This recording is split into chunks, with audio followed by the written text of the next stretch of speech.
Welcome to Up on the Roof with Greenbank and the CEC, and we've got Kane on today. How are you, Kane? Good morning, Ria. Yeah, I'm good, thanks. Good to be with you. That's good. So, what did you want to talk today about? I was thinking we could touch on the requirement for the installers having to be on site at the time of installation.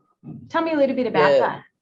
Yeah, look, that's I guess part of the role that the CEC plays is obviously helping to ensure compliance across the whole solar industry, basically, and that's everything from our approved solar retailer program, looking at retailing practices, obviously the products that come into the market, inverters and panels, but also installers and how they go about installing systems.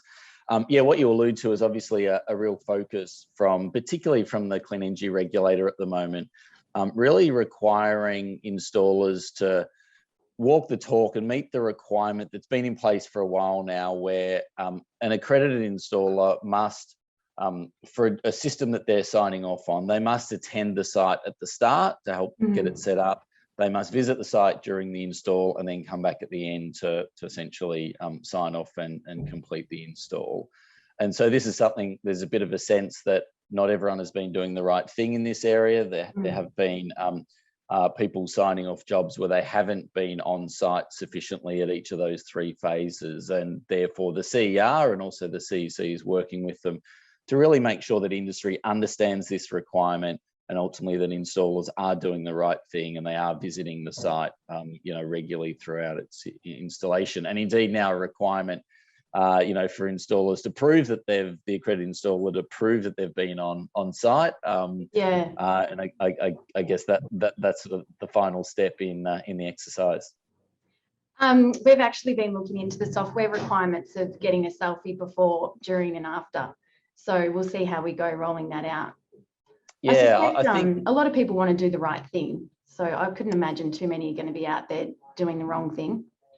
Yeah, I've got no doubt the vast majority of people are doing the right thing, and as usual, we've got a lot to be proud of in our industry. And this is probably just trying to make sure that a few bad eggs don't ruin things for everyone else. So yeah, I know various people are looking at technology solutions. The Clean Energy Council's released our My Jobs program. I don't know whether you've seen that one, but that's there to kind of help installers meet what's a growing kind of burden on installers around meeting the guidelines and dealing with documentation and everything else. And so applications like that, we think in the future that'll also have a function built into it that'll allow essentially photographic evidence to built into the install job, so everyone can be confident and there's a clear photographic trail of someone having actually been on site for the job they're signing off. And how do they get access to that? Do the installers get part of their accreditation?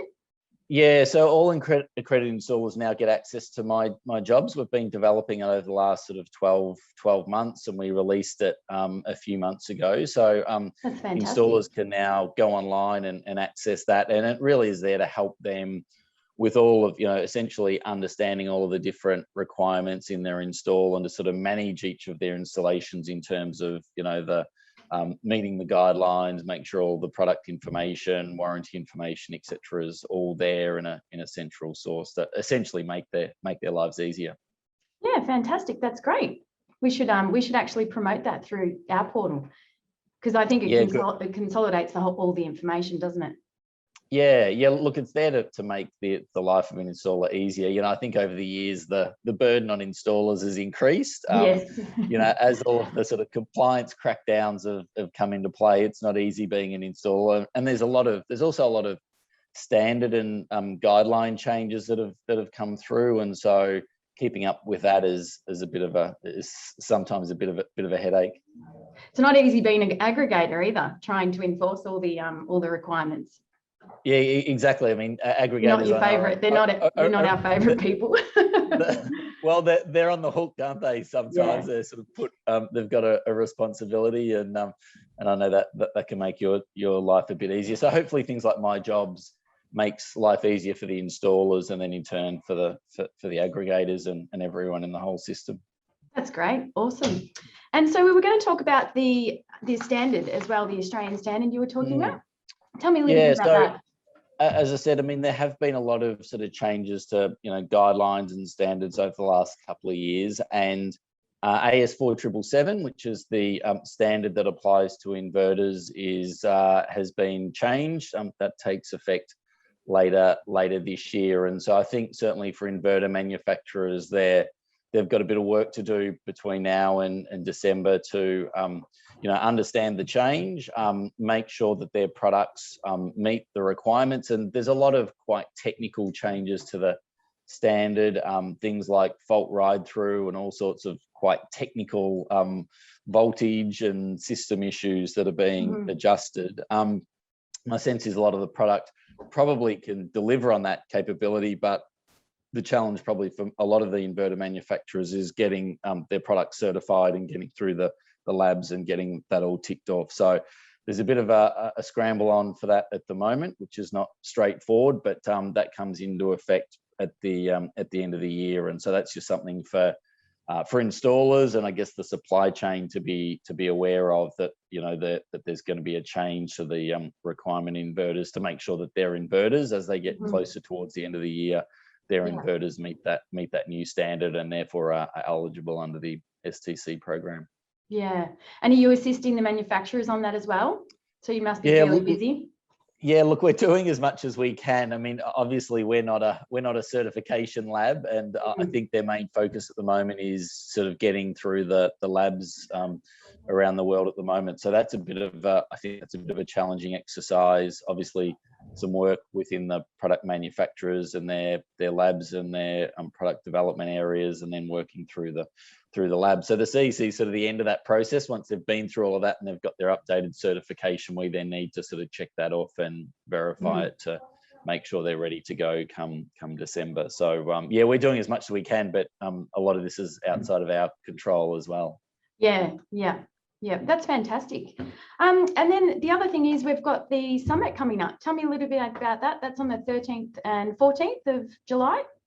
Yeah, so pretty exciting part of the year for us. I mean, we run a whole bunch of events right around the country. A lot of them are online these days, but yeah, the summit's a pretty big deal.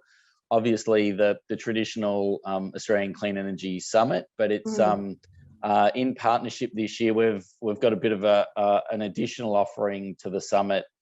The summit itself tends to focus a bit more on the more professional end of the industry. This year, I guess we're bringing in a real program and a part of the conference called Energy Next, which is we're attending.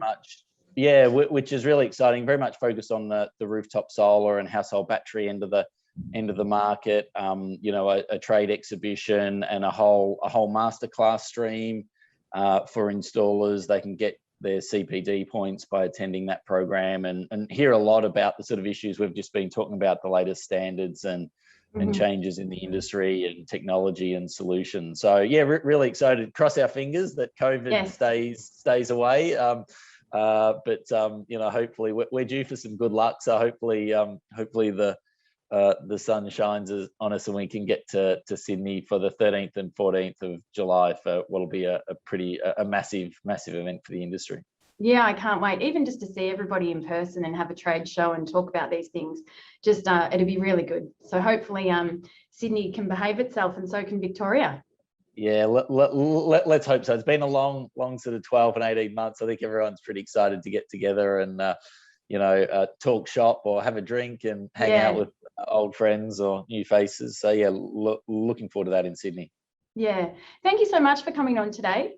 We'll maybe do this once a month as well. So I'll send a few more invites, and if there's some things we can talk about, we will. Great, thanks very much, Ria. It's a great initiative, and there's always a lot to talk about. So look forward to chatting again soon. Thank you so much. Cheers.